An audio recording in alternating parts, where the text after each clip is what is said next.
जय हिंद दोस्तों, मैं Vikas UGC NET second history paper faculty आप सभी का स्वागत करता हूं फिलोफॉर्म पर। आई होप कि आप सभी अच्छे होंगे और आप सभी की तैयारी अच्छी चल रही है। तो एक बार जुड़ जाइए क्लास के अंदर, उसके बाद क्लास को स्टार्ट करेंगे।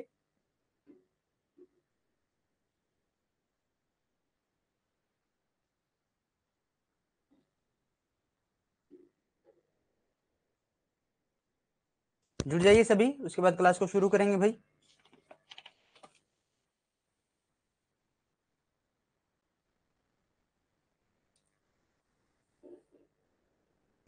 लवी ठाकुर, जय हिंद बहन। अंजू दक्ष, गुड इवनिंग, शुभ संध्या आप सभी को।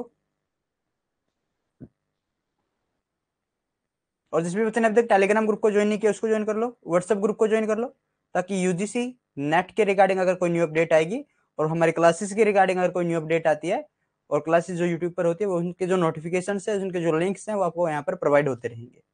आप हमारे इंस्टाग्राम पेज को फॉलो कर सकते हो। यहाँ पर हमारी शॉर्ट वीडियो डलती है जो आपके लिए point two point knowledge and fact रखती है। और फिलोफॉर्म पर पेपर फर्स्ट और पेपर सेकंड दोनों के लिए क्लासेज अवेलेबल है। आप जाकर उनके जो कोर्सेज हैं वहां पर जुड़ सकते हैं और अपनी तैयारी को अच्छे ढंग से कर सकते हैं। तो शुरू करते हैं आज की क्लास को। इससे पहली क्लास के अंदर हमने बिंदुसार को पढ़ा था कल, ठीक है, और अशोक के ऊपर हम आए हुए हैं। आज हम पढ़ेंगे सम्राट अशोक।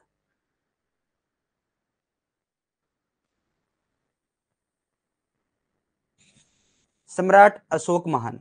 दो व्यक्ति हैं जिनके नाम के पीछे महान लगता है। एक तो सम्राट अशोक और एक अकबर। क्यों? देखिए, इतिहास के अंदर अगर आप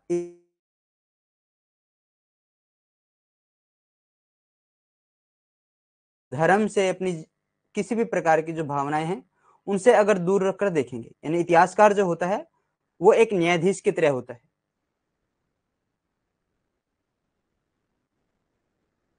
जो इतिहासकार होता है वो एक न्यायाधीश की भूमिका निभाता है। वो न्यूटन होता है, ना ही वो अपनी भावना, अगर अपनी भावनाओं को देखते हुए इतिहास का लेखन करेगा तो वो अच्छे ढंग से नहीं कर पाएगा। अगर अपनी भावनाओं को ना देखते हुए अगर विरोध में लेखन करेगा तब भी वो अच्छे ढंग से नहीं कर पाएगा। तो एक इतिहासकार हमेशा न्यूटन रहता है। तो इतिहासकार की तरह सोचकर देखो कि दो ही व्यक्ति हैं, एक सम्राट अशोक और एक अकबर महान। इन दोनों के पीछे महान लगने का कारण क्या है? इन दोनों के पीछे महान लगने का कारण इनकी धार्मिक नीति है, ठीक है। वैसे तो सिकंदर महान कहा जाता है, सिकंदर ही कहा जाता है। सम्राट अशोक भारतीय इतिहास के अंदर सम्राट अशोक और कौन है? अकबर है। भारतीय इतिहास में अगर किसी के बारे में जानना होता है तो सबसे ज्यादा मन, अगर पेजों को पढ़ना पड़ता है, इतिहास में सबसे ज्यादा पन्नों को पढ़ना पड़ता है, तो वो सम्राट अशोक के बारे में जानने से पहले हमें पढ़ना पड़ता है। सम्राट अशोक के पन्ने सबसे ज्यादा हैं पढ़ने के लिए, यानी इसके जानने के लिए हमें सबसे ज्यादा पन्नों को पढ़ना पड़ता है।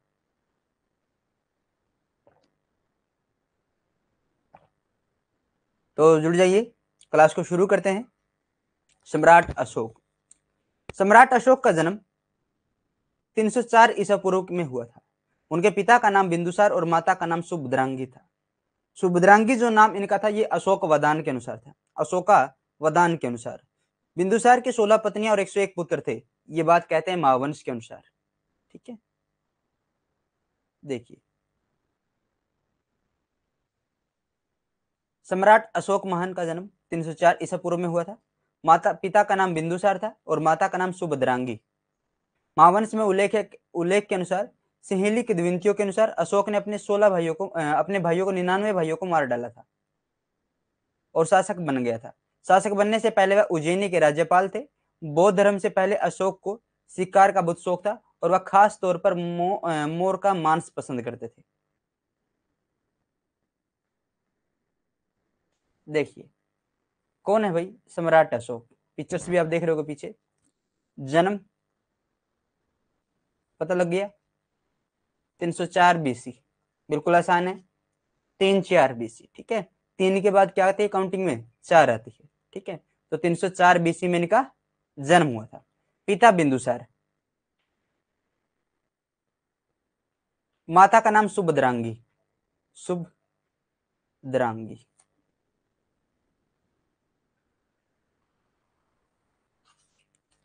ये सुभद्रांगी जो नाम है अशोकावदान के अनुसार है, ये साहित्य है अशोकावदान।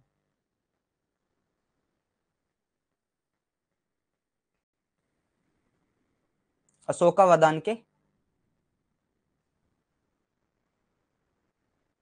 अनुसार।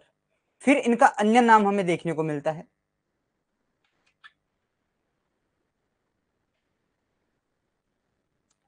धम्मा। धम्मा जो मिलता है वो महाबोधि वंश के अनुसार है।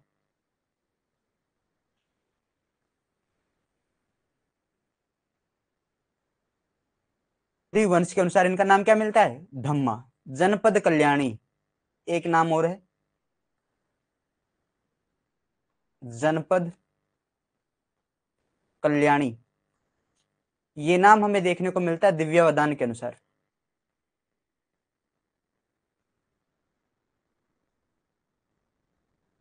किसके अनुसार, दिव्यावदान के अनुसार हमें ये नाम देखने को मिलता है। एक नाम तो मिला हमें अशोकावदान के अनुसार, कौन सा है, सुभद्रांगी। फिर मिला धम्मा, धम्मा मिला महाबोधि वंश के अनुसार। फिर मिला जनपद कल्याणी, जनपद कल्याणी मिला दिव्यावदान के अनुसार।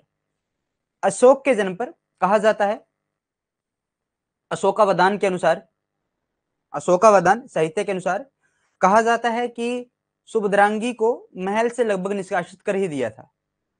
बाद में कुछ परिस्थितियों के अनुसार इन्हें महल में वापस बुलाया गया था, और जहां पर इन्होंने अशोक को जन्म दिया था। और बाद में जब इन्होंने पुत्र का जन्म दिया, उसका नाम अशोक रखा गया, और तब इन्होंने कहा था कि मैं अब शोक रहित हूं।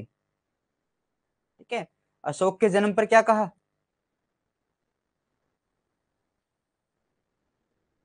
अब मैं कि अब मैं शोक रहित हूं। ठीक है, और इसलिए इसका नाम क्या रखा, अतः नाम अशोक रखा। क्या रखा, अशोक इसका नाम रखा। सुभद्रांगी जो थी, सुभद्रांगी, अनु गुड इवनिंग बहन। सुभद्रांगी जो थी ये आजीविक मतानुयायी थी, आजीवक मतानुयायी। क्या थी, आजीवक मतानुयायी थी।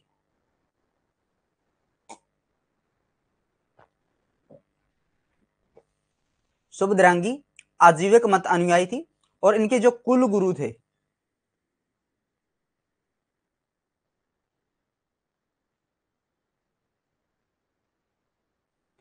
कुल गुरु थे जनसान।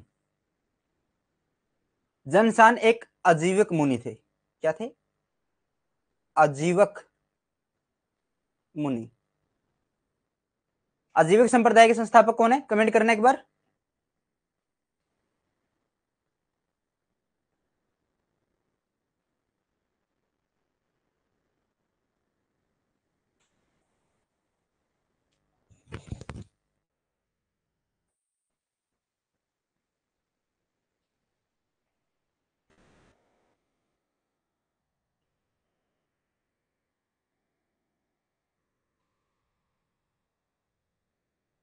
कमेंट कीजिए,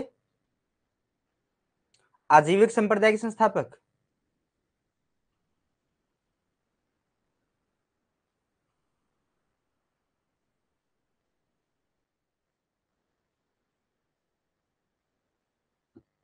बिल्कुल, गोशाल, मखली गोशाल। ठीक है, मखली गोशाल इनके क्या थे, संस्थापक थे, जो बुद्ध से पहले के क्या थे, व्यक्ति थे, आचार्य थे। कहा जाता है कि बुद्ध से पहले 6 आचार्य थे। 2 के नाम क्या है, एक का नाम है महावीर जैन स्वामी, और एक का नाम है मखली गोशाल। ठीक है, मखली गोशाल। सत्ता संघर्ष की अगर मैं बात करूं, बिंदुसार की मृत्यु 273 बीसी के अंदर हो गई। राज्याभिषेक गद्दी पर वो अशोक 273 में बैठ गया, लेकिन राज्याभिषेक उसका 269 बीसी के अंदर हुआ। सत्ता संघर्ष।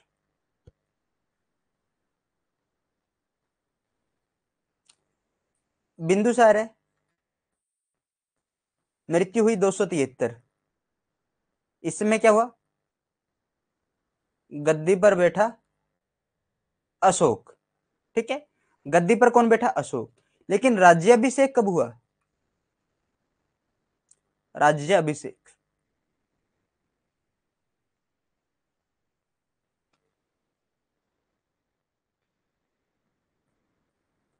269 बीसी। अरे sorry sorry sorry sorry, 269 BC. यहाँ पर 261 रख दिया, लिख दिया था, जो कलिंग युद्ध की डेट है। ठीक है, 269 बीसी के अंदर क्या हुआ?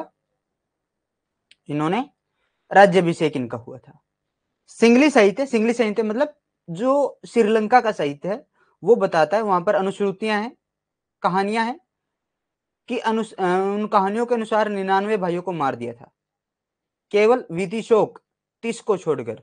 ठीक है, वितिशोक या फिर 30 को छोड़कर, और अन्य नाम सुदद या सुगोत्री को छोड़कर।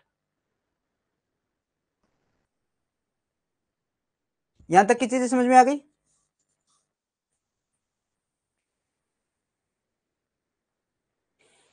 कमेंट कीजिए।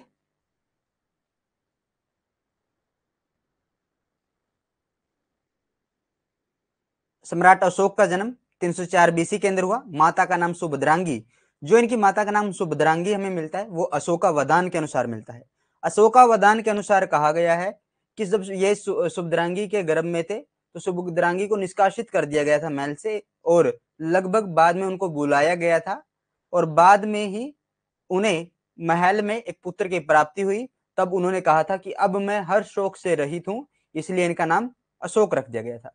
एक नाम इनकी माता का धम्मा मिलता है महाबोधि वंश के अनुसार। दूसरा नाम जनपद कल्याणी मिलता है दिव्यावदान के अनुसार। ये आजीविक मत अनुयायी थी, और जनसान आजीविक मुनि इनके कुल गुरु थे। ठीक है, सत्ता संघर्ष के लिए बिंदुसार 273 बीसी के अंदर मर जाता है, और गद्दी पर कौन बैठता है? अशोक। लेकिन राज्याभिषेक 269 बीसी के अंदर होता है। आगे बढ़ते हैं। बिंदुसार की 16 पत्नियां और 101 पुत्र थे भाई, ये बात कहता है महावंश। कौन सा ग्रंथ है? महावंश। सबसे बड़ा बेटा सुसीम, इससे छोटा, सबसे छोटा तीस।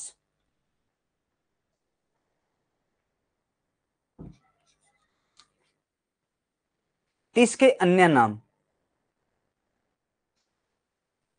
तीस के अन्य नाम: वीतिशोक, वीता शोक, वीतशोक।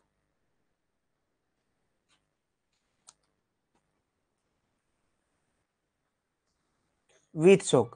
फिर मिलता है सुदद,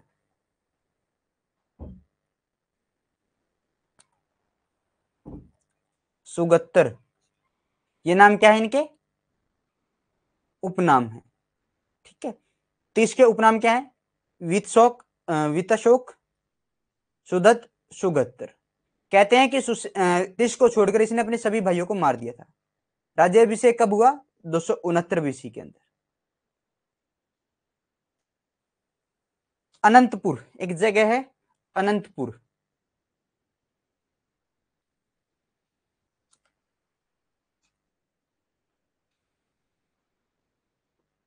अनंतपुर में 500 महिलाएं थी भाई, 500 स्त्रियों के द्वारा अशोक को कुपुरुष कह दिया।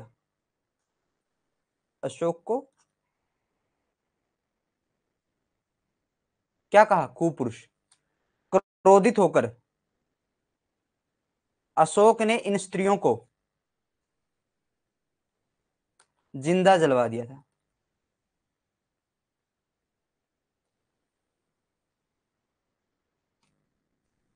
ठीक है,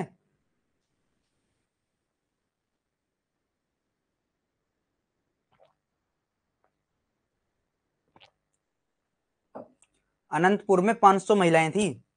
उन्होंने जो अशोक था उसको क्या कह दिया? कुपुरुष कह दिया। कुपुरुष कह जाने पर ही जिंदा जलवा दिया था 500 महिलाओं को।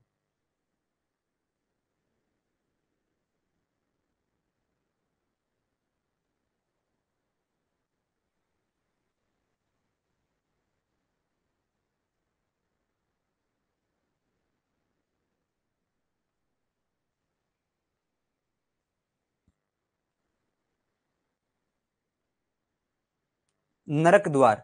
आगे क्या आएगा, आगे आते हैं नरक द्वार।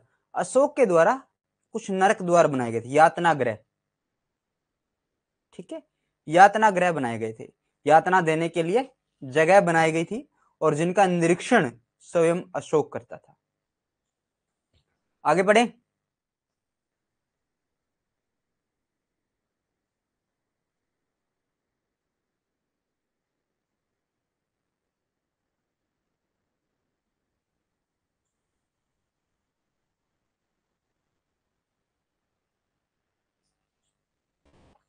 कंटेंट के मामले में अपना बेस्ट देने की कोशिश करूंगा भाई, ठीक है। एग्जामिनर तो मैं हूं नहीं कि आपको 100 के 100 क्वेश्चन वो निकलवा कर आपको याद रटवा दूं, लेकिन कंटेंट के मामले में अपना 100% देने की कोशिश करूंगा मैं।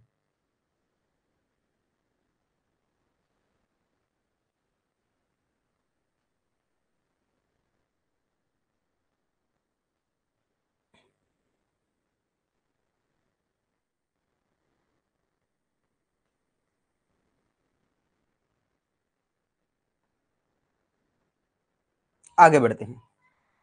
किसकी चर्चा की थी मैंने, नरक द्वार की।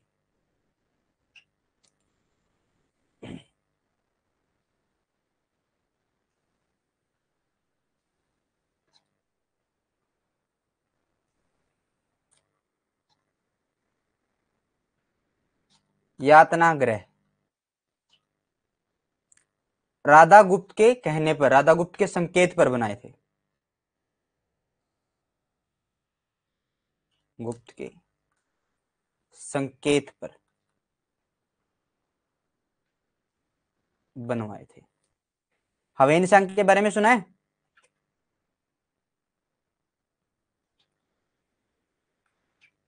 हवेन सांग, हवेन सांग ने उज्जैन में भी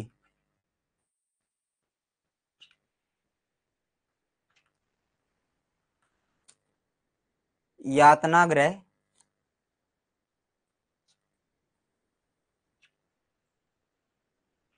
देखने का, बिल्कुल हर्ष के काल में आया था जी, बिल्कुल, देखने का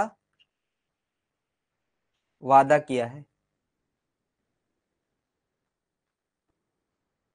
वादा या दावा किया है, ठीक है, दावा लिख लो, दावा किया है। नरक द्वार, यातना ग्रह, हेन सांग, अरे हवेन नहीं भाई, हेन सांग लिखो, ठीक है।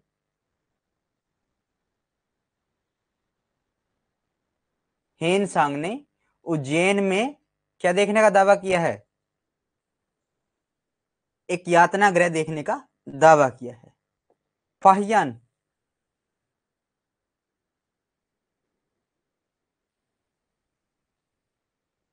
फाहियान, फाहियान लिखता है कि अशोक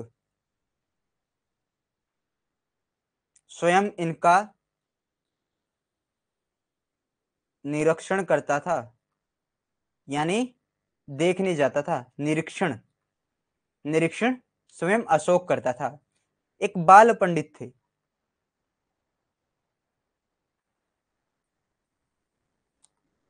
समुद्र के कहने पर या प्रभाव से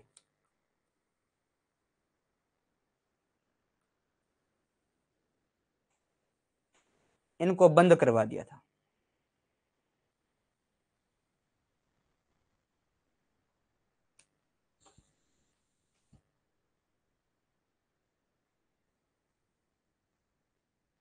आगे बढ़े।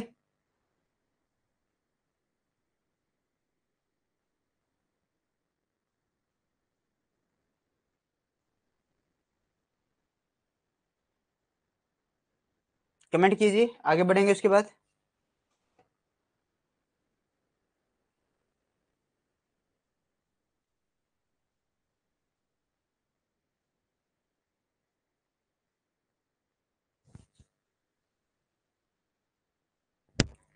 Emperor Ashoka the great was born in 304 BC।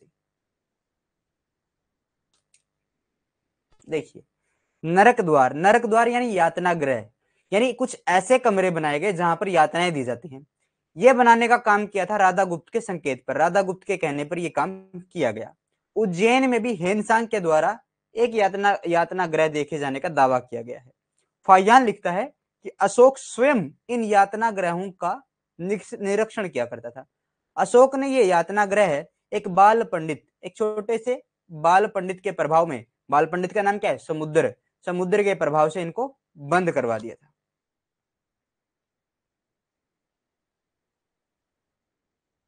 नहीं, काल कोठरी की घटना अलग थी, वो सिराजुद्दौला के समय हुई थी, वो अलग थी भाई। हुआ क्या था, काल कोठरी के अंदर एक छोटा सा कमरा है और कहा जाता है कि उसके अंदर ढेर सारे अंग्रेज वहां पर रोक दिए गए थे। कुछ ही अंग्रेज उसमें से बाहर बचकर आए थे, और जिनमें से ब्लैक होल विलियम होलवेल जो उसमें से बचे थे, उन्होंने इस घटना का वर्णन किया था, विलियम होलवेल।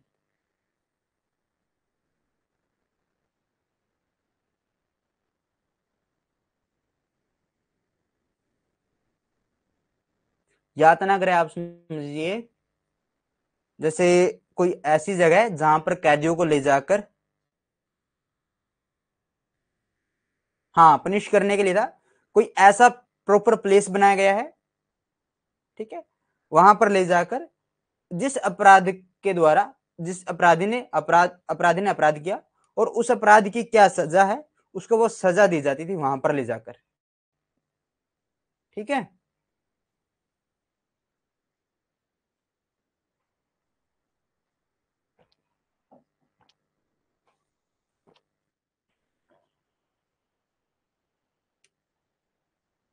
पनिशमेंट रूम, ठीक है, punishment room.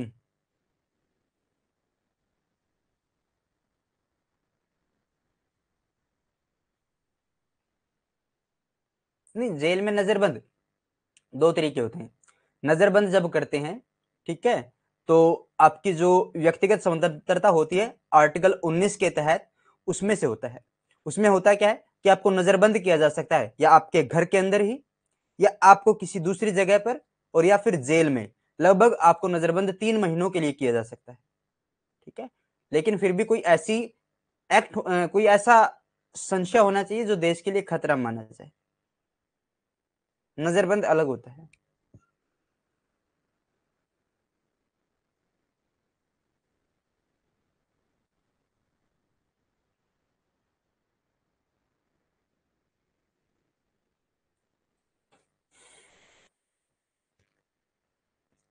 Emperor Ashok the Great was born in 304 BC. His father name was Bindusar and mother's name was Subhadrangi. Bindusar had 16 wives and 101 sons. Mentioned in the Mahavansh, according to Singlish legend, Ashok killed his brothers and became the ruler. Before becoming ruler, he was the governor of Ujjaini. वो राजा बनने से पहले उज्जैनी का क्या था, राज्यपाल था, और इसने जो तक्षशिला में जो विद्रोह हुआ था उसको भी दबाने का काम किया था। Ashoka was very fond of hunting and specially like peacock meet.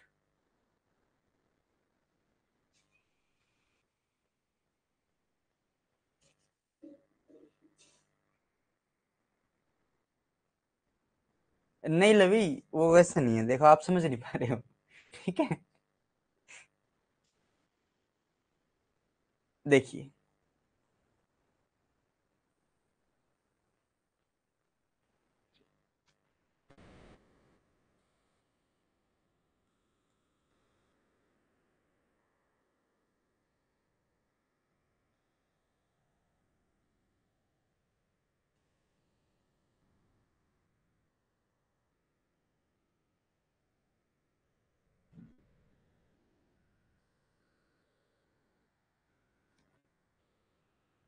यहां से कोई कैदी आया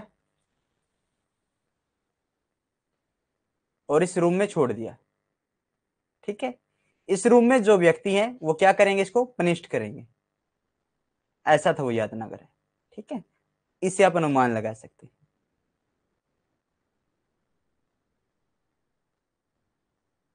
इसे नरक द्वार कहा जाता है। क्या कहा जाता था, नरक द्वार। अरे आपने जैसे वो देखा है स्वर्ग नरक वाला एरिया फिल्मों में, असलियत में हम जो रियलिटी है वो किसी ने नहीं देखा होगा। थर्ड डिग्री, बिल्कुल हाँ, थर्ड डिग्री वाला।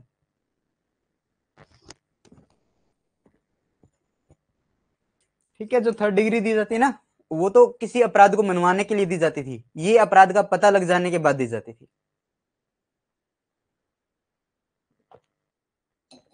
और कभी ऐसा कुछ हो जाए ना, थर्ड डिग्री मिल रही हो, मार खाने से पहले मान जाओ। अगर आपको पुलिस मार रही है तो आप पहले कबूल कर लो, जी हाँ हमने किया है। लेकिन जब कोर्ट में जाओ,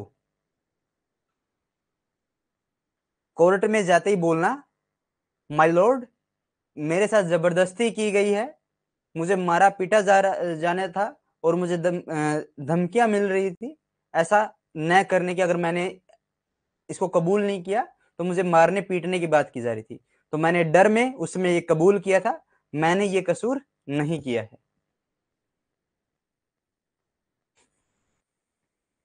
ठीक है, लेकिन अब होता क्या है, अब वीडियो रिकॉर्डिंग कर लेते हैं वो, थर्ड डिग्री देने के बाद वीडियो रिकॉर्ड कर लेते हैं पुलिस वाले, उसको एविडेंस के रूप में लेके चले जाते हैं, जी हाँ हमने देखिए इन्होंने कबूल की है।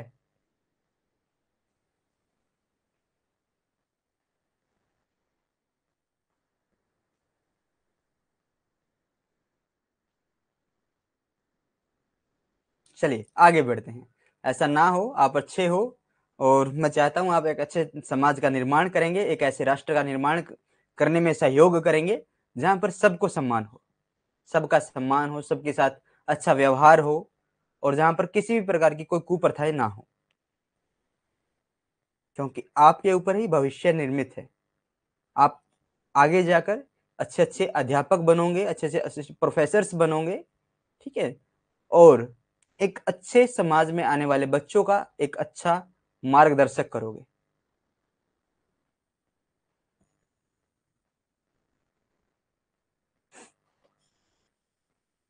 आगे बढ़ते हैं।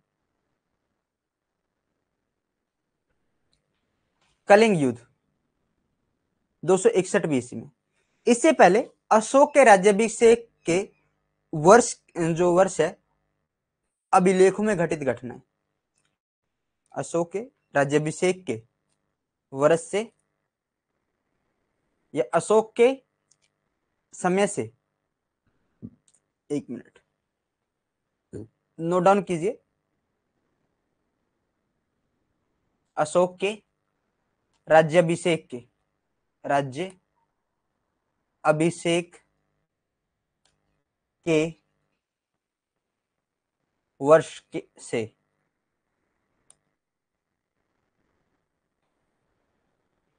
अभिलेखों में घटित घटनाएं। अभिलेखों को पढ़ना एपिग्राफी कहलाता है, ठीक है। 7वें वर्ष में, यानी इनके राज्याभिषेक के 7वें वर्ष, आपसे पूछेगा कि अशोक के राज्याभिषेक के 7वें वर्ष अशोक ने किसको जीता था, तो आप कहोगे 263 बीसी के अंदर, 7 वर्ष बाद 263 बीसी के अंदर कश्मीर एवं खोतान की विजय प्राप्त की थी। किसको जीता था? 7वें वर्ष,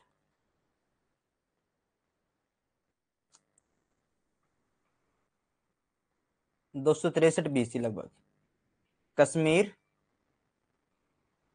एवं खोतान की विजय की थी।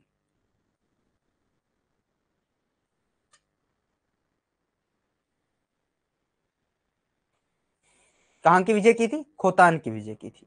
9वें वर्ष क्या किया था?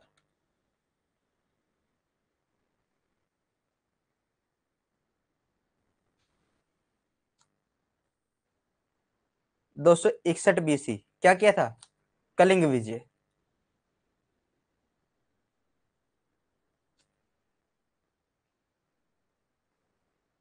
राजा कौन थे कलिंग युद्ध में? नंदराज। कौन थे? नंदराज। फिर आ जाता है 10वें वर्ष, 260 बीसी,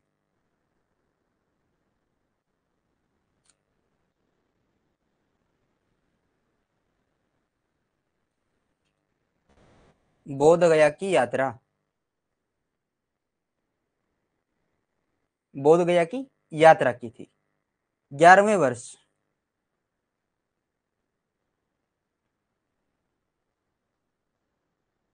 259 BC।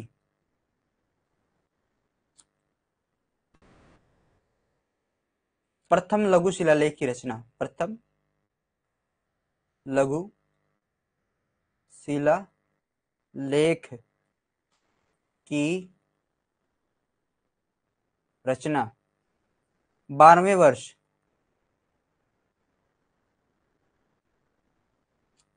258 BC।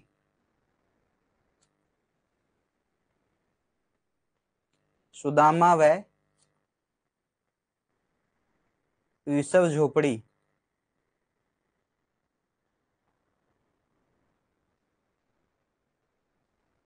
गुफाओं को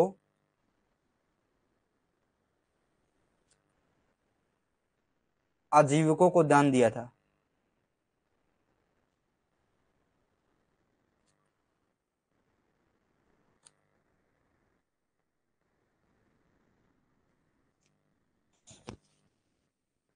अशोक के राज्याभिषेक के 7वें वर्ष बाद, यानी 7वें वर्ष पर उसने क्या किया, 263 BC में कश्मीर एवं खोतान को जीत लिया। 9वें वर्ष 261 BC में कलिंग विजय की। 8वें वर्ष सॉरी 10वें वर्ष 260 BC में बोध गया की यात्रा की। 11वें वर्ष यानी 259 BC में प्रथम लघु शिलालेख की रचना की। 12वें वर्ष 258 BC में सुदामा और विशव झोपड़ी की जो गुफाएं थी वो आजीविकों को दान दे दी थी। क्लियर है?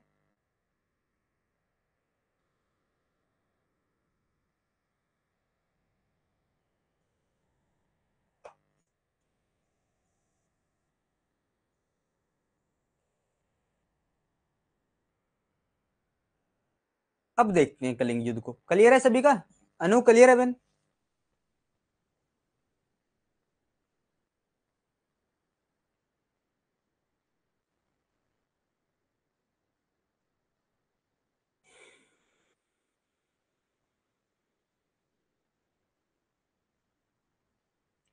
क्लियर है।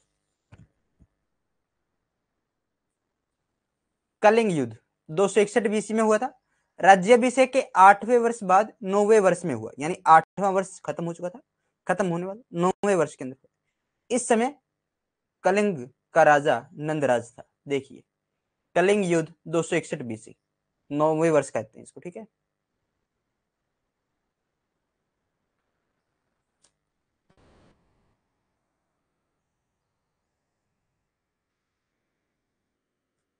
अच्छा कमेंट करके मुझे बताइए, अशोक के राज्याभिषेक के बाद लड़ा गया पहला और अंतिम युद्ध कौन सा है? कमेंट कीजिए तब तक, जब तक मैं कलिंग युद्ध को शुरू कर देता हूं।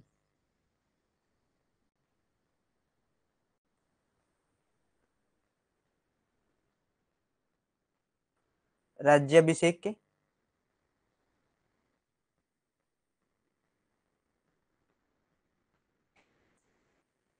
8 वर्ष बाद, यानी 9वें वर्ष में, 9वें वर्ष में यह हुआ, ठीक है। कलिंग का राजा शासक कौन है इसमें?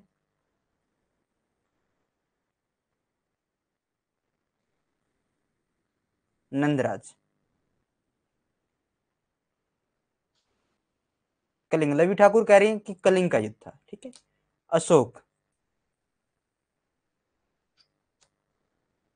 युद्ध हुआ।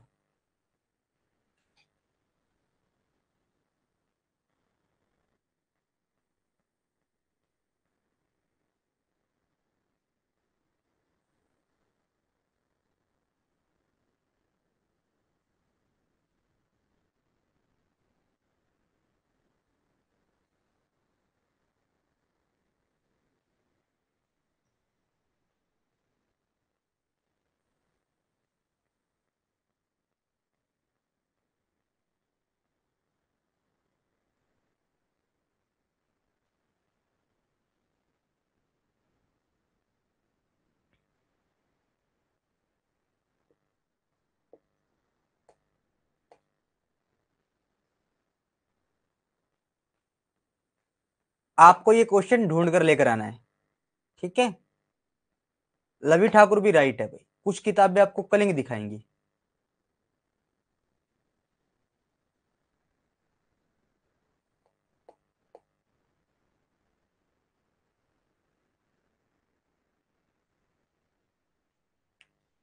ठीक है, लेकिन अनु भी राइट है। ये कह रहे हैं क्योंकि जब हम सीक्वेंस को देखते हैं तो उसके जो अशोक के जो राज्याभिषेक है, उनकी जो घटनाएं वो किसमें घटित है, वो अभिलेखों में हमने पढ़ी है कि 7वें वर्ष उन्होंने 263 बीसी के अंदर खोतान, जो कश्मीर और खेतान की विजय को पढ़ा था। ठीक है, और हमने बाद में 9वें वर्ष किसको पढ़ा, कलिंग को पढ़ा। तो राज्याभिषेक के बाद अशोक के द्वारा किया गया अंतिम युद्ध कलिंग का युद्ध था। अशोक वर्सेस नंदराज। नंदराज कहां का शासक है, कलिंग का। कलिंग की राजधानी क्या है,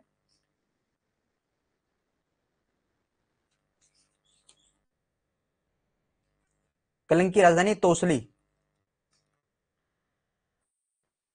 क्या है, तोसली। और तोसली का यूनानी नाम क्या है, यूनानी नाम, अगर तोसली ना मिले तो आपको मिलेगा पार्थियन, पार्थिलिस।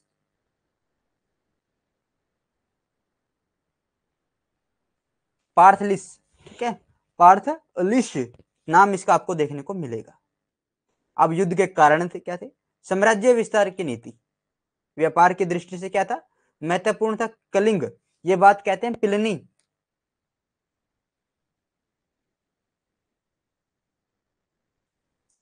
पिलनी ये बात कहते हैं कि व्यापार की दृष्टि से क्या था, ये महत्वपूर्ण था कलिंग, इसलिए इसके ऊपर आक्रमण कर दिया। हाथियों के लिए और सूती वस्त्र के लिए फेमस था, ये बात कहते हैं कौटिल्य।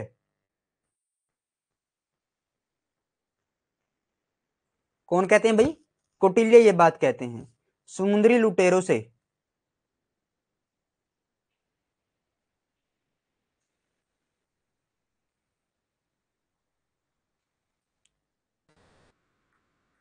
मणि मुक्ताओं को वापस लाने के लिए ये युद्ध हुआ, ये बात कहते हैं तारानाथ, तिब्बती इतिहासकार हैं तारानाथ महोदय।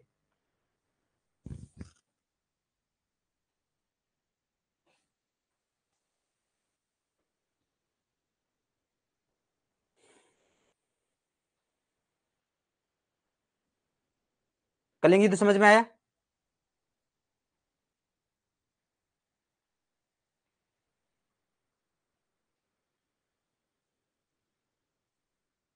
कमेंट कीजिए, कलिंग युद्ध समझ में आया।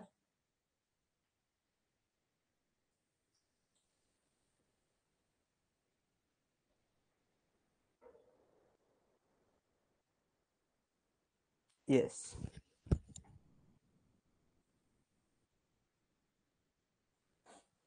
13वें शिलालेख में कलिंग युद्ध का वर्णन है। अगर आपसे पूछे कि कलिंग युद्ध का वर्णन कहां पर है, तो 13वें शिलालेख में कलिंग युद्ध का वर्णन है। क्या वर्णन है, कहते हैं कि इस युद्ध में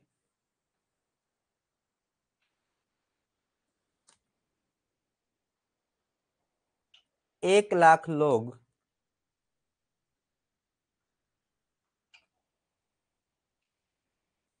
मारे गए थे। 1.5 लाख यानी 1,50,000 बंदी बनाए गए थे।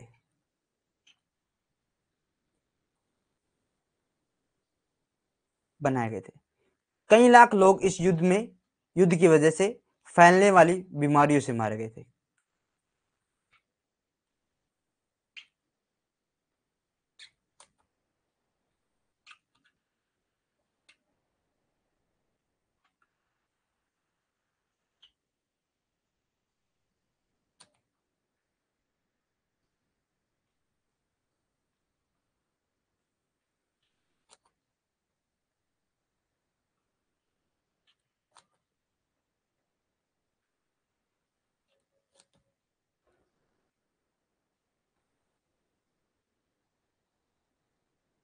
फैली बीमारी से क्या हो गए थे, मारे गए थे। क्लियर है।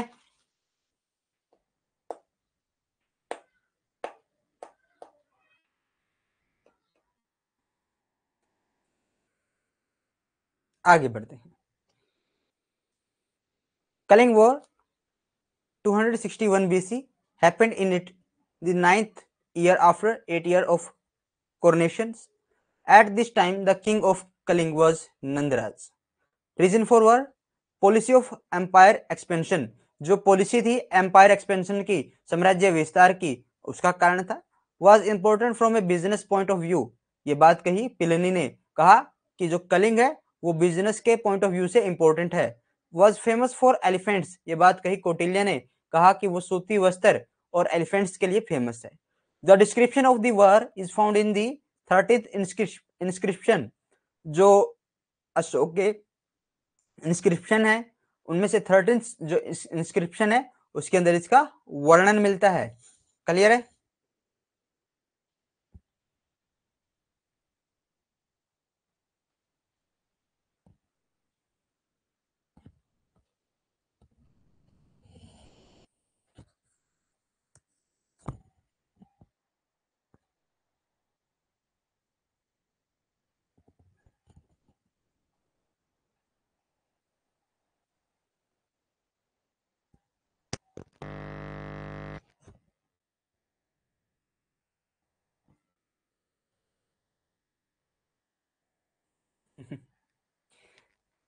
पानी पीना पड़ेगा, पास में पानी रखा था ना वो खत्म हो गया, उठकर जाना पड़ेगा, तो इसलिए सोच रहे हैं कि उठकर ना जाएं, बैठे रहें। तो युद्ध के परिणाम देखो भाई, युद्ध के परिणाम। तो कोई भी युद्ध होता है तो उसके कोई भी घटना घटती है उसके कोई ना कोई अच्छे और बुरे परिणाम होते हैं, कुछ ना कुछ तत्कालिक परिणाम होते हैं और कुछ ना कुछ दीर्घकालिक परिणाम होते हैं। यानी कुछ तो परिणाम हमें एकदम से देखने को मिल जाते हैं और कुछ परिणामों को देखने में समय लगता है। कलिंग मौर्य साम्राज्य का हिस्सा बन गया, ये क्या था? तत्कालिक परिणाम था। इसके दो केंद्र बनाए गए थे। अब मगध का साम्राज्य बंगाल की खाड़ी तक पहुंच गया था। देखिए ये कैसा परिणाम है? तात्कालिक परिणाम है।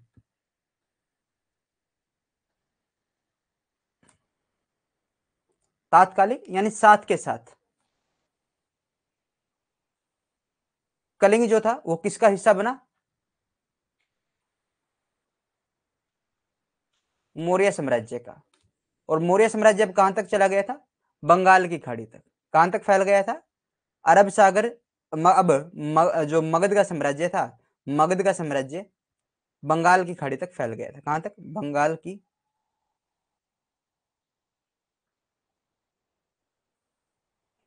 खाड़ी तक फैल गया था। अब इसके दो केंद्र बनाए गए, उत्तर और दक्षिण। उत्तर का जो भाग था उसमें केंद्र जो बनाया गया था वो तोसली को बनाया गया था, और तोसली का वर्तमान नाम धोली है। क्या है? धोली। दूसरा केंद्र जो दक्षिण का बनाया गया था वो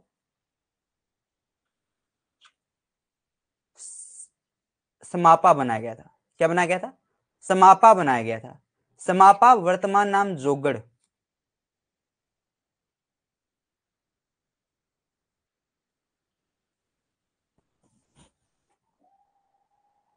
Kaling became part of the Maurya Empire and two centers were created, north and south. It was now the empire of Magध had reached the Bay of Bengal.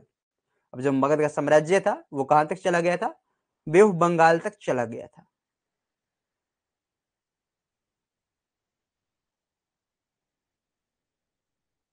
जी बिल्कुल। बृहदर्थ मगध का पहला शासक, बृहदर्थ ही मगध का अंतिम शासक। दोनों राजाओं के नाम सेम हैं, ठीक है। लेकिन मगध का वास्तविक संस्थापक हर्यक वंश के बिंबिसार को माना जाता है। उसी से मगध के साम्राज्य की शुरुआत हुई थी। उसी ने मगध की जो जीत है, मगध की जो विजय यात्रा थी वो अंग को जीतकर शुरू की थी, और अशोक ने इस यात्रा को कलिंग को जीतकर समाप्त किया था।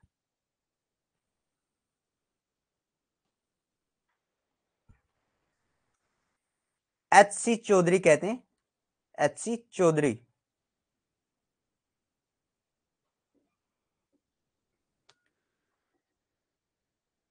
मगध की साम्राज्य विजयों का, साम्राज्य विजयों का जो दौर बिंबिसार ने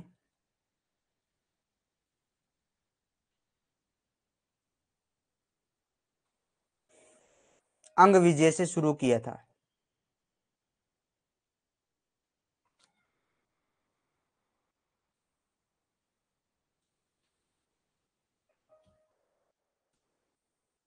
वह अब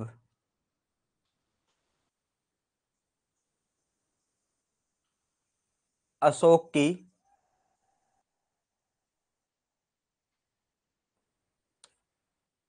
कलिंग विजय के साथ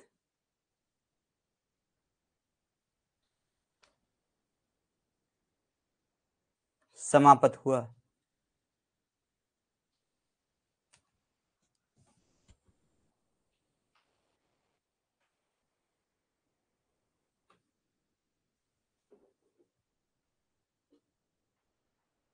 क्लियर?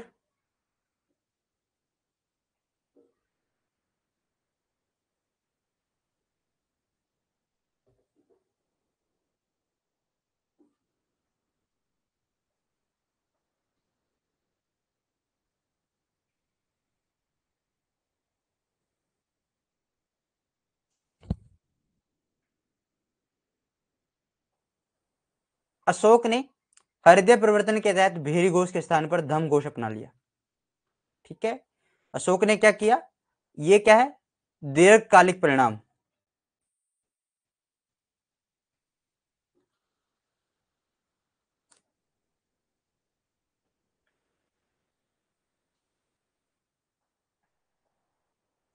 अशोक ने हृदय परिवर्तन के तहत भेरी घोष के स्थान पर धम घोष अपनाया। भेरी घोष यानी युद्ध की नीति, और धम घोष धम की नीति, युद्ध न लड़ने की नीति।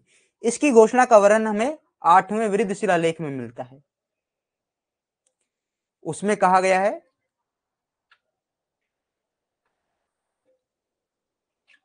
कलिंग युद्ध में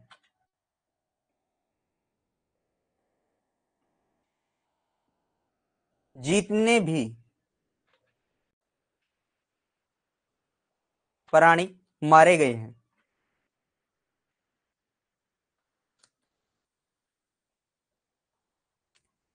उनका 1000वां हिस्सा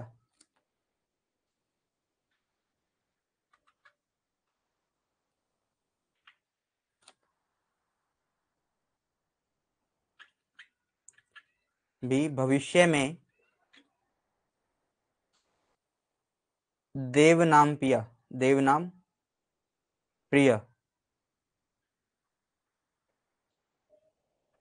के द्वारा नहीं मारा जाएगा।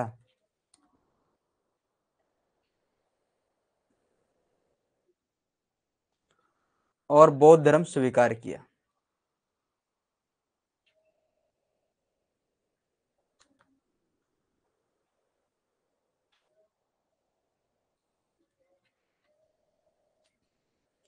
अशोक इन चेंज ऑफ हार्ट अडोप्ट धम घोष इन प्लेस ऑफ भेरी घोष।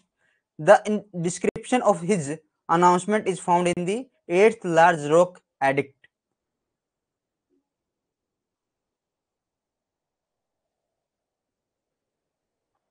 हो जाएंगे बहन, हो जाएंगे, धीरे धीरे धीरे धीरे, है ना। जब अगर ये कंप्लीट हो जाए ना, मौर्य साम्राज्य कंप्लीट हो जाए,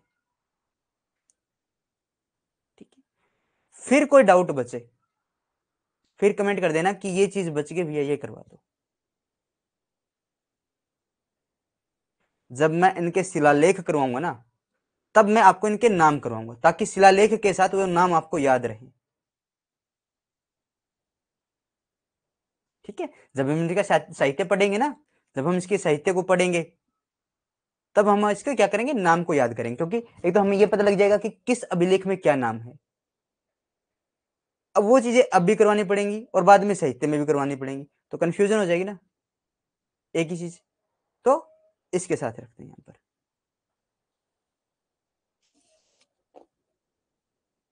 गुड, बड़ी अच्छी है मेरी बहन, हर कहा मानते मेरा। According to H.C. Chaudhary, the period of conquest of the Magad Empire, which started with Bimbisar Ang conquest, had now ended the Kaling conquered by Ashoka. आगे बढ़ते, अशोक का साम्राज्य विस्तार। अशोक ने कश्मीर, खोतान, नेपाल, खसक, कलिंग के अलावा अन्य विजय अभियान नहीं किए थे। ठीक है, इसने इन्हीं को जीता था बस। चोल, पांड्य, सतीपुत्र, केरल पुत्र, ताम्रपर्णी, ये सीमावर्ती राज्य थे। ये क्या थे? सीमावर्ती राज्य थे अशोक के समय की। अब स्थिति देख लेते हैं अशोक के राज्य की।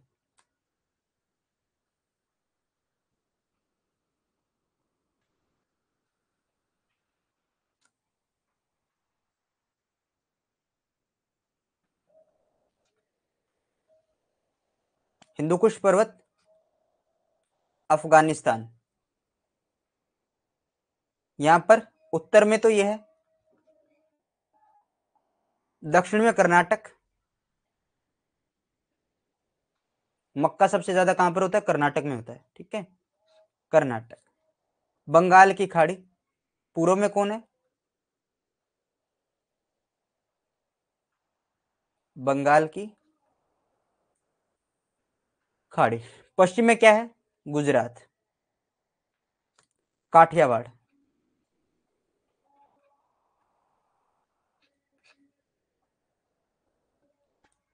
गुजरात।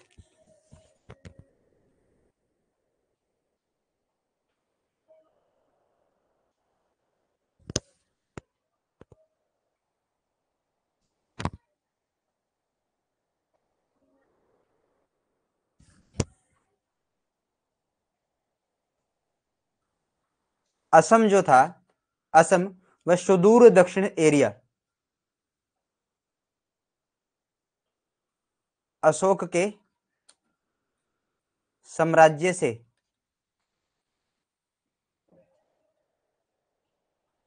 बाहर था। और सुदूर दक्षिण में कौन कौन से आ जाएंगे? चोल, पांड्य, सतीपुत्र, केरल पुत्र, ताम्रपर्णी, ये सभी सीमावर्ती राज्य थे।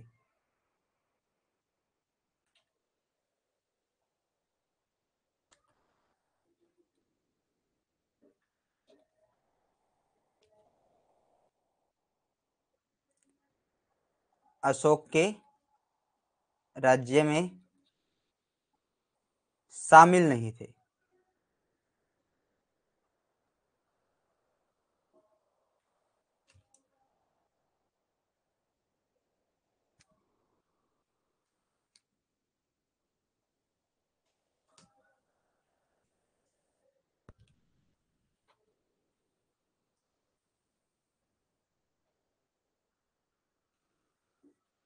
Ashoka empire expansion of apart from Kashmir, Khotan, Nepal, Khas, Kaling.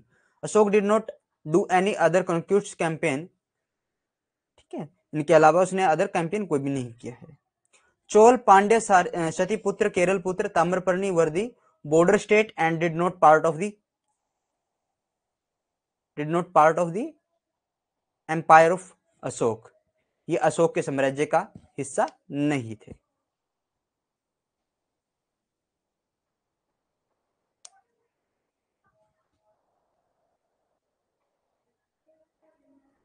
Comment कीजिए, समझ में आ गया?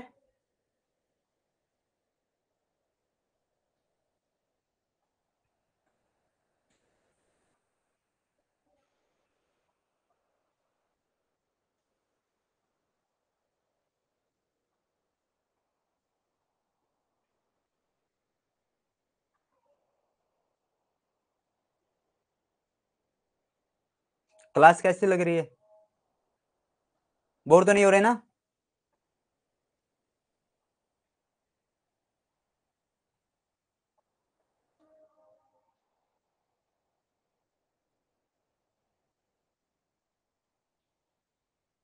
इंटरेस्टिंग है बिल्कुल, और आगे आगे और भी ज्यादा इंटरेस्टिंग हो जाएगी।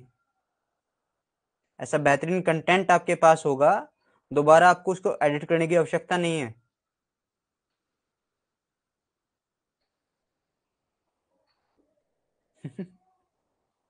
इंटरेस्टिंग है, सर में दर्द। चलो कोई बात नहीं लवी बहन, मेडिसिन लिया करो और ध्यान रखा करो अपना और अपने परिवार का, ठीक है? क्योंकि आपकी माता जी की सर्जरी होने वाली है या सर्जरी हुई है, उनका ध्यान रखा करो।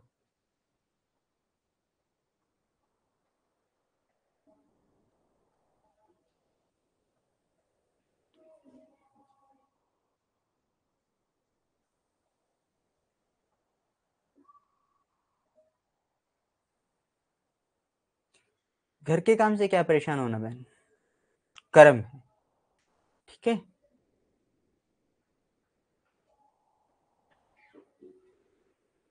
आपको पढ़ने के लिए मौका दिया जा रहा है, हर चीजें, ठीक है? घर वाले डेली तो आपसे कोई काम करवाते नहीं, उनके ऊपर कोई समस्या आई है तो उस समस्या के साथ आपको उनके साथ खड़ा होना है, उस दुख की घड़ी में आपको आपके परिवार के साथ होना चाहिए, ठीक है? और आपको अपने परिवार के साथ साथ अपनी किताबों को भी समय देना है।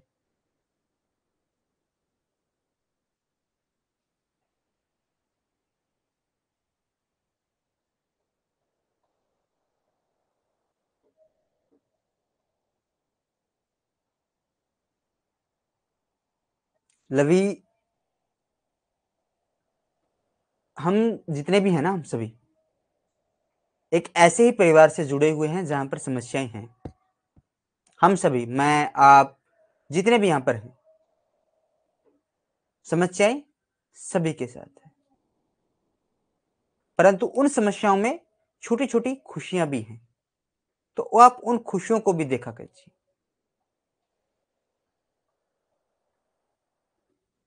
ठीक है?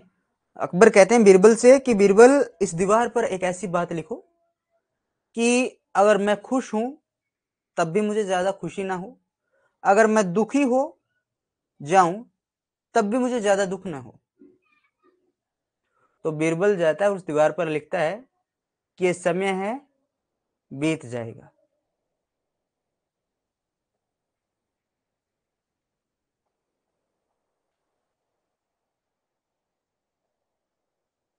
ठीक है?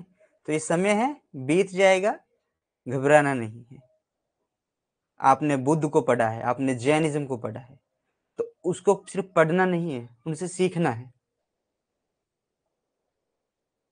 समस्याएं सभी के साथ रहती हैं, ठीक है?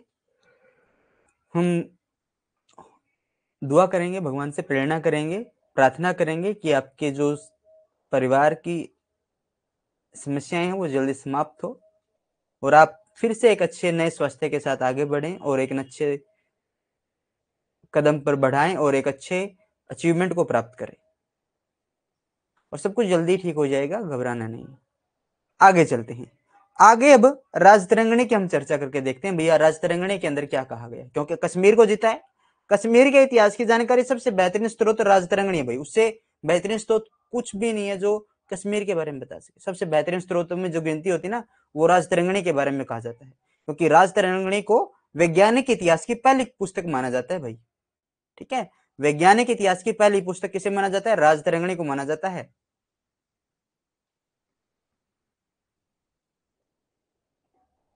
बढ़ते हैं आगे।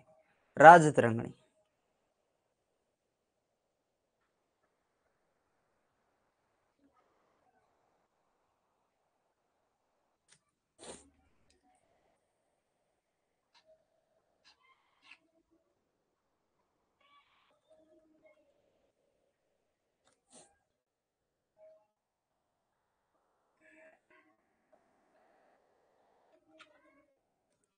किसके बारे में कहती है? अशोक के बारे में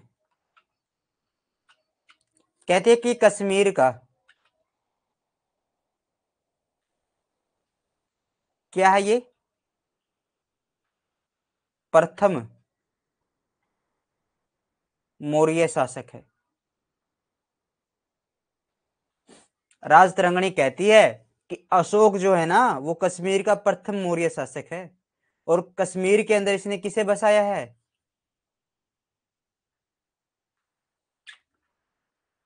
श्रीनगर बसाया है। और श्रीनगर के दो नाम देखने को मिलते हैं, एक तो कहते हैं कल्हण, क्या कहते हैं इसे, इसे कल्हण क्या कहते हैं, इसे कल्हण के द्वारा क्या कहा गया है, पुराण दिष्टान, पुराण धिष्ठान, क्या नाम दिया गया कल्हण ने, पुराण धिष्ठान इसे नाम दिया। फिर एक नाम आ जाता है हवेन सांग का, हवेन सांग के समय इसका क्या नाम था, हवेन सांग के समय इसका नाम पेंद्रेथान था, पेंद्रेथान, दिख रहा है, चलो यहां पर लिख देते हैं पेंद्रेथान, पेंद्रे थान।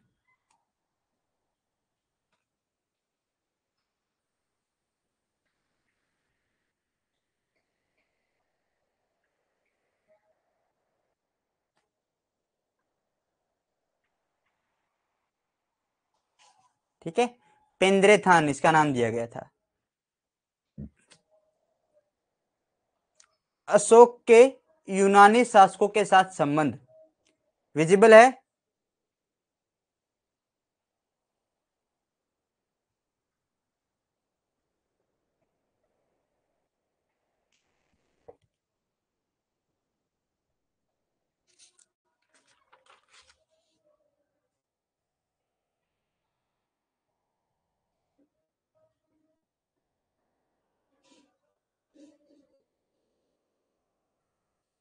वृत्त शिलालेख संख्या 13 में क्रम से 5 यवन राजाओं के नाम मिलते हैं जहां अशोक ने धर्म प्रचारक भेजे थे। एंटियोक सीरिया का शासक था, एंटीओकस द्वितीय से इसकी पहचान की जाती है। 261 से लेकर 246 बीसी तक का इसका समय माना जाता है। रितपाल गुड इवनिंग, शुभ संध्या, आपका स्वागत है क्लास के अंदर। तुर्मेय और सॉरी सीरिया के जो शासक है एंटीओकस द्वितीय, दूसरे शिलालेख में भी उनका वर्णन देखने को मिलता है। तुर्मेय मिस्र का शासक है, टोलमी या टालमी फिलोडोफलस द्वितीय के रूप में इसकी पहचान की गई है। एंथकिन मेसिडोनिया का शासक यानी मकदूनिया का शासक है, एंटीगोनस के रूप में इसकी पहचान की गई है। किसके रूप में, एंटीगोनस के रूप में इसकी पहचान की गई है। मग साइरिन यानी सीरिन का शासक है और मग्स के रूप में इसकी पहचान की गई है। किसके रूप में, मग्स के रूप में पहचान की गई। क्लियर हुआ, 5 यवन शासकों को पढ़कर समझ में आ गया।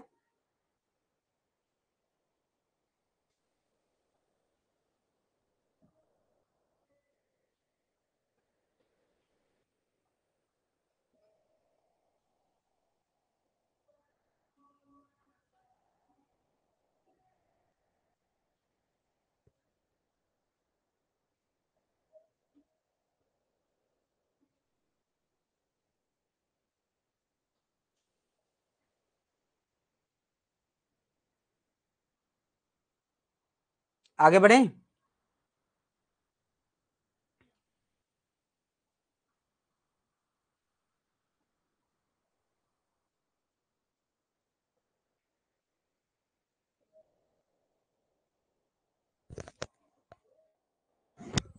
अशोक का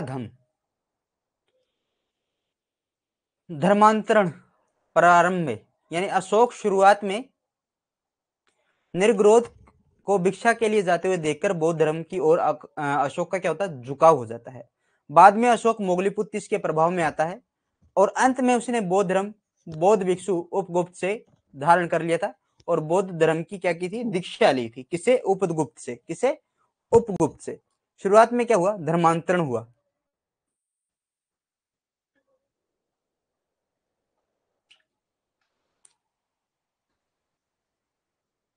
प्रारंभ में ये ब्राह्मण धर्म से संबंधित है।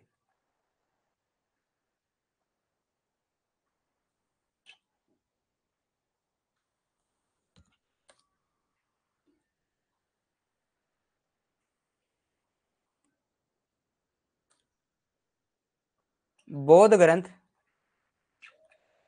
महावंश कहते हैं कि अनेक देवी देवताओं की पूजा करते थे, अनेक देवी देवताओं की पूजा करते थे। ठीक है, राजतरंगिणी कहती है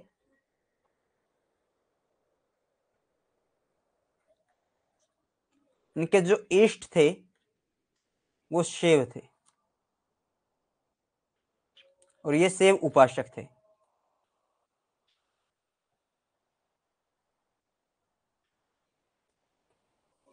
क्या थे? शिव उपासक थे, इष्ट देव इनके शिव थे और पहले ये ब्राह्मण धर्म से संबंधित थे, आजीविक संप्रदाय से। ठीक है, ब्राह्मण धर्म के अनुयायी थे।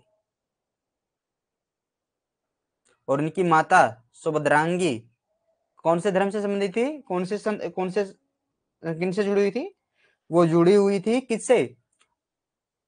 आजीविक संप्रदाय से। और जगनासन क्या कौन थे? जग आसन और एक आजीविक मुनि थे। ठीक है, उनके कुलगुरु भी थे।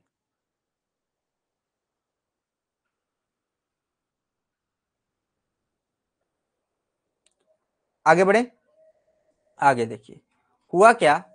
ये मिले एक बाल भिक्षु,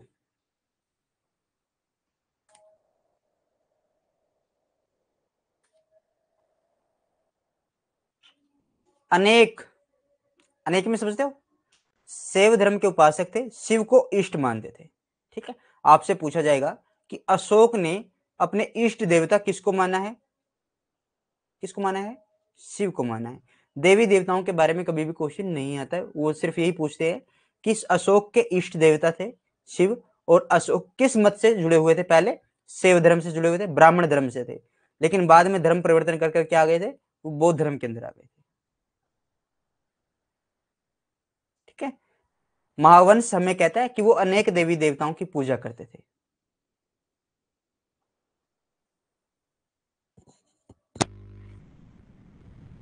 बाल भिक्षु कौन है? निग्रोध।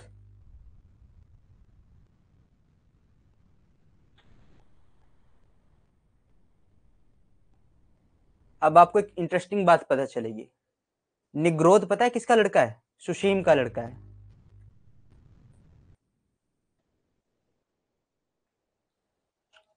सुशीम का पुत्र है। ये क्या किया? भिक्षा के लिए जाते हुए देखा था इसे, भिक्षा के लिए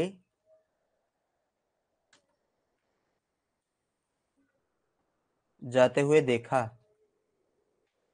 और किसकी तरफ झुकाव हुआ? बौद्ध धर्म की तरफ झुकाव हुआ। बाद में किससे प्रभावित हुए? किसके प्रभाव में आए? मोगली पुत्तिश, मोगली पुत्तिस के प्रभाव में आए और अंत में उपगुप्त के साथ, उपगुप्त से बौद्ध धर्म में दीक्षा ली, बौद्ध धर्म में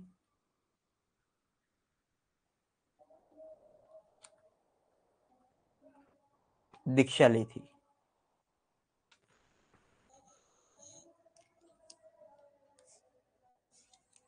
ये बात हमें कौन बताती है? दिव्य वदान बताता है।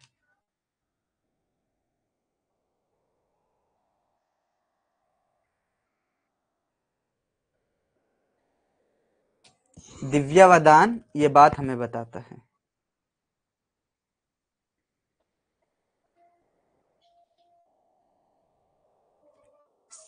Seeing Nigroth going for alms, Ashok became interested in Buddhism.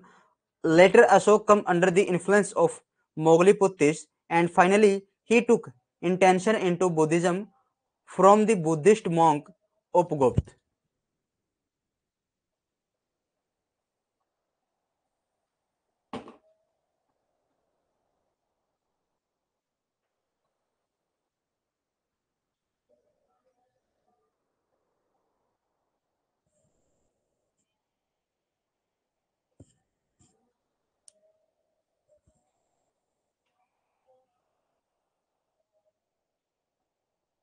Clear? आगे बढ़ते हैं। अब अशोक के धर्म प्रचार के किए गए कार्य। शुरुआत में जब अशोक बौद्ध धर्म के अंदर आया, 1 साल तक उसने कुछ नहीं किया, ज्यादा सक्रिय नहीं था वो किसी भी चीज में। क्या था? ज्यादा सक्रिय नहीं था।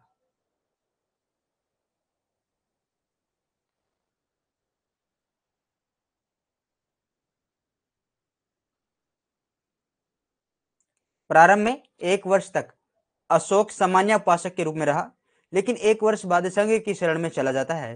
तब उसने बौद्ध धर्म के प्रचार के लिए मौर्य साम्राज्य की पूरी ताकत लगा दी थी। Internally Ashoka remained as a common worshipper for 1 year, but after 1 year he took refuge in the Sangha, and then he used the entire strength of the Maurya Empire to propagate Buddhism. धर्म प्रचार के लिए उठाए गए कदम। धम्म यात्राओं की शुरुआत अपने राज्याभिषेक के 10वें वर्ष में यह शुरू किया गया था। पहली धम्म यात्रा बोध गया की थी। पहली धम्म यात्रा कब कहां की थी? बोध गया की पहली धम्म यात्रा की थी।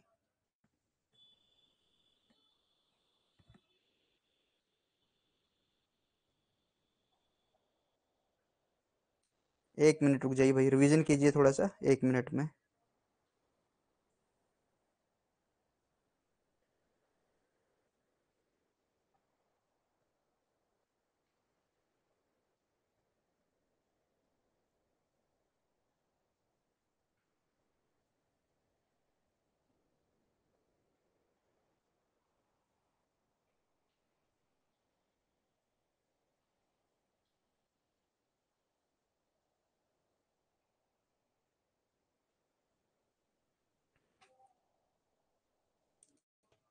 धम्म यात्राओं की शुरुआत अशोक ने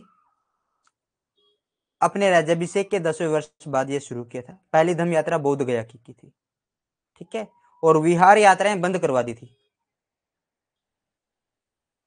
विहार यात्रा,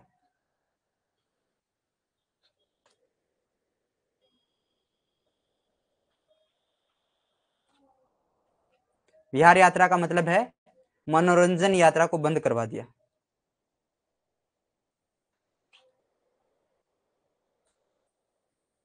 बंद करवा दिया। धम्म यात्रा शुरू की गई। धम्म यात्रा मतलब बौद्ध स्थलों की यात्रा।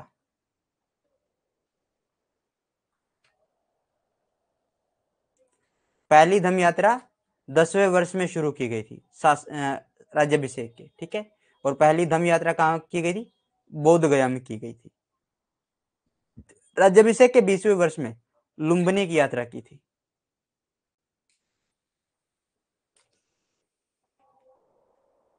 कहां की यात्रा की थी? लुम्बिनी की यात्रा। और लुम्बिनी की यात्रा में कुछ विशेष हुआ था। लुम्बिनी की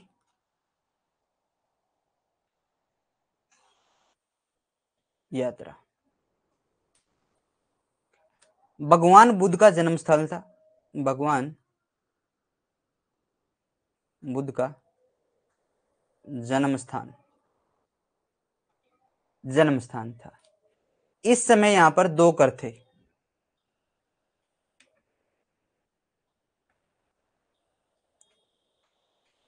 दो कर थे।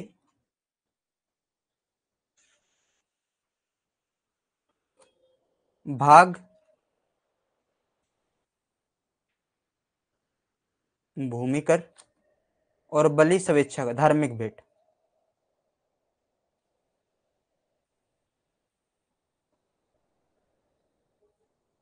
बलि क्या थी? धार्मिक भेंट। बंद करवा दिया था बलि को, बंद करवा दिया। भाग का 1/6 लिया जाता था।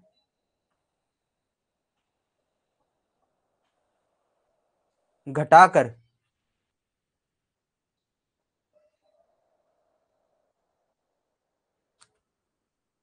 1/8 कर दिया था।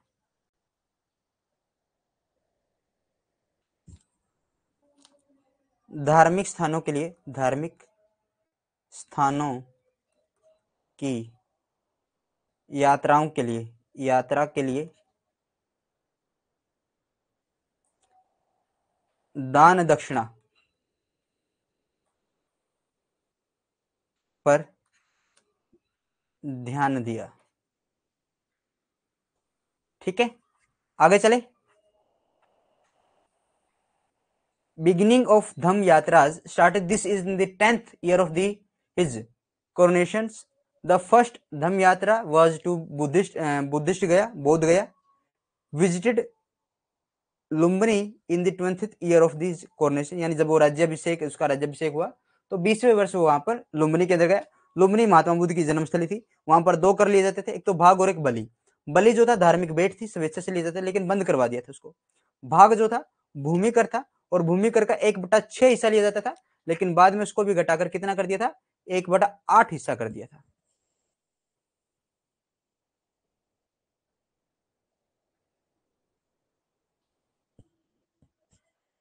कमेंट कीजिए, समझ में आ गया?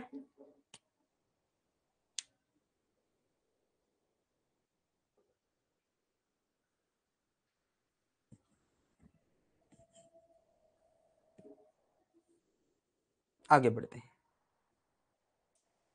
धम्म महामात्रों की नियुक्ति राज्याभिषेक के 14वें वर्ष में की थी। धर्म प्रचार के लिए धन संग्रह करना और उसे खर्च करना इनका कार्य था। राजकीय पद अधिकारियों की नियुक्ति। अब राजकीय अधिकारी प्रशासन के साथ साथ धार्मिक कार्य भी करेंगे। लोक कल्याण कार्य के लिए किए गए, ताकि लोग धर्म का आचरण करें।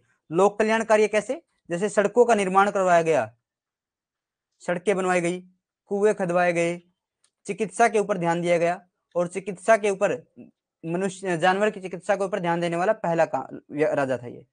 पेड़ पौधे लगवाए गए थे, पेड़ पौधे, तालाब खुदवाए गए थे, अन्य कार्य भी किए गए थे। चिकित्सा की अगर मैं बात करूं तो चिकित्सा दोनों के लिए थी, पशु और मनुष्य दोनों के लिए, पशु व मनुष्य के लिए, ताकि लोग धर्म का आचरण कर सके। क्यों? ताकि लोग धर्म का आचरण कर सके, इसलिए इनका ये काम किए गए थे। लोगों के लिए लोक कल्याण कार्य किए गए थे, ताकि राजा की बातों को माने।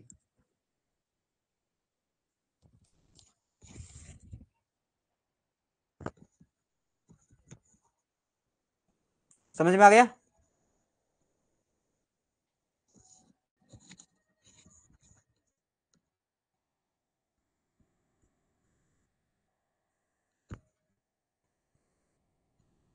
आगे बढ़े, आगे बढ़ते हैं भाई। Dhamma Matars were appointed in the 40th year of the coronation. Their job was to collect and spend money for religious propagation.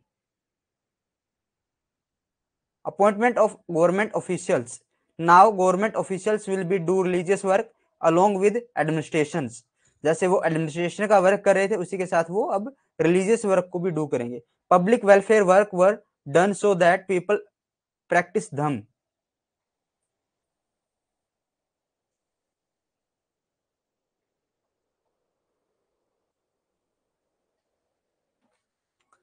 धम्म लेखों को खुदवाकर जगह जगह स्थापित किया गया। धम्म लेखों को खुदवाकर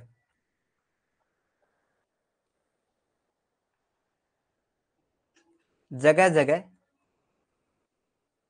स्थापित किया गया।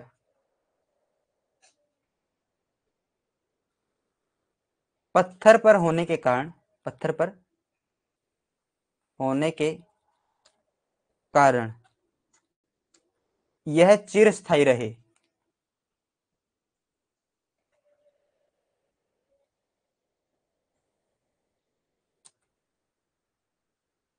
रहेंगे। भाषा कैसी है इनकी? इनकी भाषा प्राकृत है, और प्राकृत उस समय जन भाषा थी। अब एक बात अपने ध्यान में बिल्कुल अच्छे से बिठा लो। बौद्ध धर्म की जो साहित्य है, जो रचना, वो किस भाषा में हुई है? पाली भाषा में हुई है। अगर आपसे पूछे कि अशोक ने बौद्ध धर्म का प्रचार किस भाषा में किया, तो प्राकृत भाषा आ जाएगी। ठीक है, ध्यान में आ गया। प्राकृत भाषा जो जन भाषा थी उस समय की, उसका उन्होंने यूज किया था, जो ये शिलालेख उन्होंने लिखवाए थे।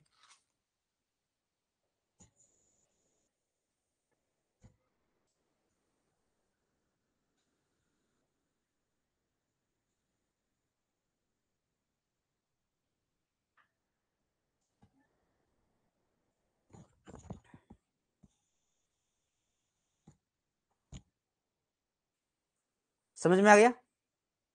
आगे देखिए, विदेशों में धर्म प्रचारकों को भेजना। अशोक ने बौद्ध धर्म के प्रचारार्थ के लिए विदेशों में भी भेजा था। 13वें शिलालेख में वह अपने दूतों के नाम गिनवाता है। भैया बाकी का कल, अरे भैया 1 मिनट, मुझे 1 मिनट देखने दो, बस 1 मिनट रुक जाओ।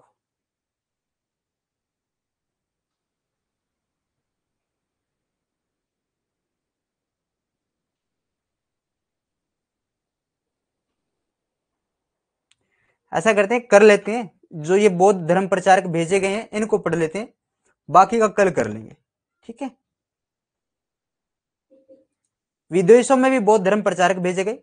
इनकी गिनती अशोक अपने 13वें शिलालेख में कहते हैं कि धर्म प्रचार की ख्याति को सुनकर कुछ यूनानी बौद्ध बन गए और पश्चिम एशिया में बौद्ध धर्म का व्यापक प्रचार हुआ था।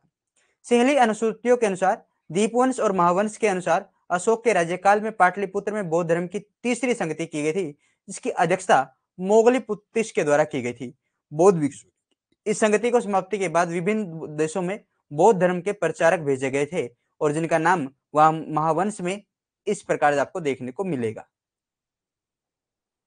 देखिए धर्म प्रचारक कौन कौन थे। मज्जांतिक कश्मीर तथा गांधार में इनको भेजा था। महारक्षित यवन देश गए थे। मंजिम हिमालय देश में गए थे। धर्मरक्षित अप्रांतक गए थे, ठीक है, पश्चिम भारत में।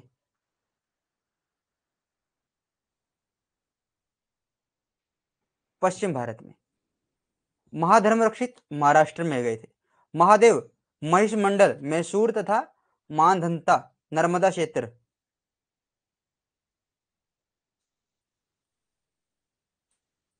रक्षित बनवासी उत्तरी कन्नड़ में गए थे, ठीक है, बनवासी उत्तरी कन्नड़। सोन तथा उत्तर स्वर्ण भूमि में गए थे। सोन तथा उत्तर स्वर्ण भूमि, ठीक है, बर्मा, वर्मा गए थे। महेंद्र तथा संघमित्रा श्रीलंका गए थे। अतः बौद्ध धर्म संपूर्ण एशिया में फैल गया और अब बौद्ध धर्म एक अंतरराष्ट्रीय धर्म बन गया। अतः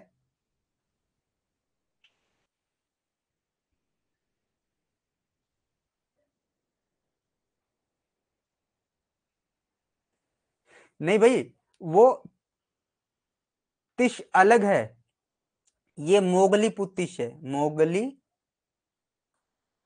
पुत तिस पूरा नाम, ठीक है। अतः बौद्ध धर्म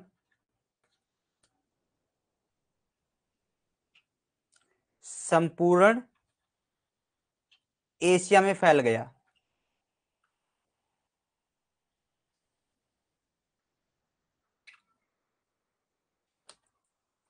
और अब बौद्ध धर्म एक अंतरराष्ट्रीय, एक अंतरराष्ट्रीय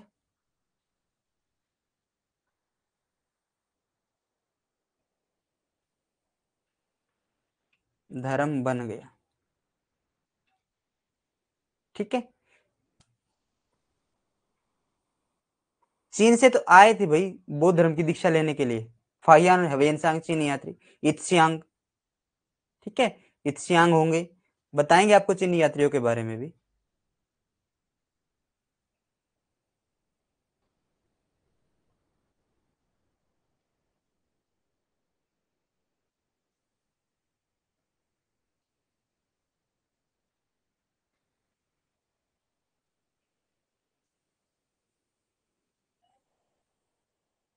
तो क्लास आपको कैसी लगी।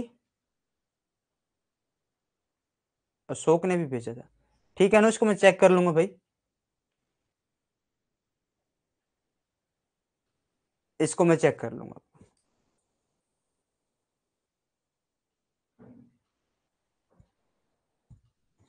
चीन में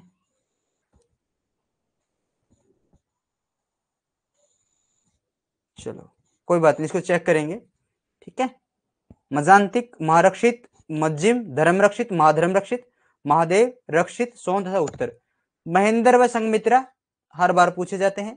महारक्षित एक बार महाधर्मरक्षित पूछा गया है और महारक्षित पूछा गया है। तो क्लास आपको कैसी लगी मुझे कमेंट करके बता दीजिए, उसके बाद क्लास को समाप्त करेंगे। और आप सभी का धन्यवाद है इतनी देर तक जुड़े रहने का।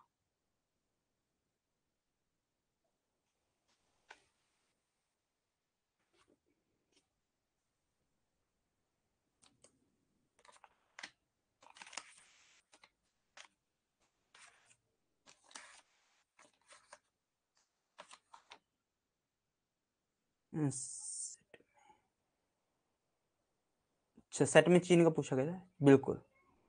Thank you so much sir, very nice class. Thank you Ritpal, thank you.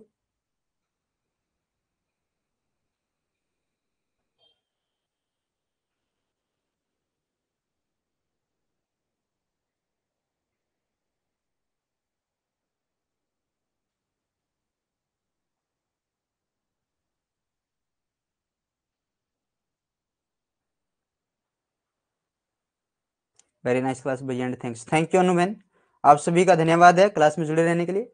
कल मिलेंगे एक नए अध्याय के साथ, कुछ नए तथ्यों के साथ। तब तक के लिए Jai Hind, Jai Bharat. Thank you Anju Daksh, thank you बहन आप सभी का।